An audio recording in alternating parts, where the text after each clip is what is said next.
पार या जी यहाँ से जो भी इक़दामात हुए हैं पाकिस्तान की जानिब से, उसके नतीजे में 4 पाकिस्तानी लेकिन 6 भारतीय भी रिहा हो रहे हैं। तो हमने कहा आपके भी ज़रा कुछ इस पर हम तासुरात ले लें। तो आप कैसा फील कर रही हैं ये सरहद पार से जो इक़दामात हुए हैं उसके नतीजे में आपके पति जी भी रिहा होकर बहुत जल्द आपके पास होंगे इंशाल्लाह? मुझे तो सिर्फ जिंदगी ने एक बात का एहसास कराया है कि सरहदें कभी किसी के दिलों को मिलने से रोक नहीं सकती। और मैं बहुत खुश हूँ जो बर्नी साहब ने हमारे लिए एफर्ट्स किए हैं। तो मुझे पता है कि मुझे थोड़ा बहुत लिखने का शौक रहा है और मेरी डायरी के कम से कम 100 पन्नों पे उनके लिए हजारों बातें लिखी हैं। कभी मौका मिला तो मैं फुर्सत से सुनाऊंगी। वाह वाह, क्या बात है।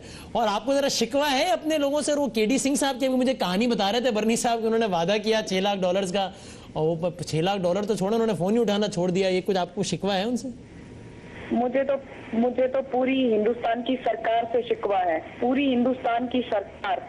मैं बस इतना जानती हूँ कि पूरे 140 करोड़ लोगों ने देखा है कि जिस तरीके से, मैं ये कहूँगी, सरेआम लोगों की जिंदगी के साथ बलात्कार हुआ है, वो किसी से छुपा नहीं है, किसी से भी। सही है। और आप लोगों को पता नहीं वहाँ सरहद पार क्या एक इमेज दिया जाता है कि पाकिस्तानी पता नहीं कैसी कौम है जो कि एक दूसरे को मार रही है, जहाँ लोग एक दूसरे को मार रहे हैं। इस वाक़े के बाद एक तासुर तो आपका भी क्लियर हुआ होगा कि सरहद पार जो 18 करोड़ लोग रहते हैं वो भी बहुत अच्छे इंसान हैं, बहुत अच्छी कौम है, दूसरी कौमों से अच्छी कौम है ये। संपा जी? जी, आपकी कौम के लिए मैं कुछ बात आपको कह देना चाहती हूँ कि मैं तुमको सूरज कहूँ, चांदनी को गवारा न होगा। मैं तुमको धरती कहूँ, आकाश रोने लगेगा।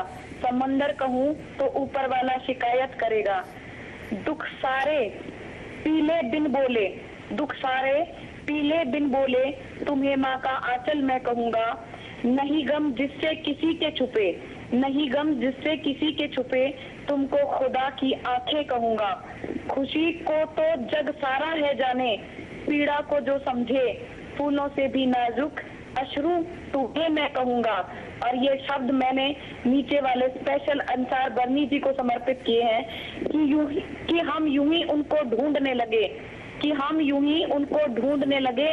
नजर झुकी तो झुकी ही रही, नजर झुकी तो झुकी ही रही, ना चला पता कब वो दिल में रहने लगे, ना चला पता कब वो मेरे दिल में रहने लगे। थैंक यू बर्नी साहब, थैंक यू वेरी मच। वाह जी वाह, बहुत बहुत शुक्रिया आपका। संपत जी आपका ही बहुत बहुत शुक्रिया। ये पाकिस्तानी कौम के लिए एक पैगाम था, एक इंडियन की तरफ से पाकिस्तानी कौम के लिए। संपत जी आप हैं हमारे साथ मौजूद? जी। संपत जी एक आखिरी बात करेंगे बर्नी साहब, फिर हम आगे बढ़े। मैं ये कहूँगा कि आए मोहब्बतें बांटें। जिन्होंने जो भी किया वो इनको रहाई से रोक ना सके, और जब वो रहाई से रोक ना सके, इन सरहदों को बांट ना सकें, तो आए हम और आप मिलके इन सरहदों पे अपने लहू के चिराग जला के अमन व आश्ती के लिए अपना सब कुछ कुर्बान कर दें। मोहब्बतों के हम दिए जलाते हैं। छोड़ें, सबको माफ किया हमने, केडी सिंह को भी माफ किया, जिन्होंने साथ नहीं दिया उनको भी माफ किया।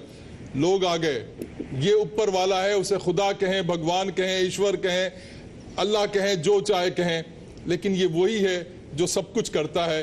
तो आए हम मोहब्बतें बांटें। क्या ख्याल है आपका? बिल्कुल बेहतरीन, मैं आपके साथ हूँ हमेशा हमेशा। और कुछ रिश्ते प्रीत के अनूठे होते हैं, कुछ किस्से खास मोहब्बत के केवल जहां में ताजमहल बनते हैं, और मैं ये ताजमहल बना के रहूंगी। वाह वाह, बहुत शुक्रिया जी, बहुत खूब।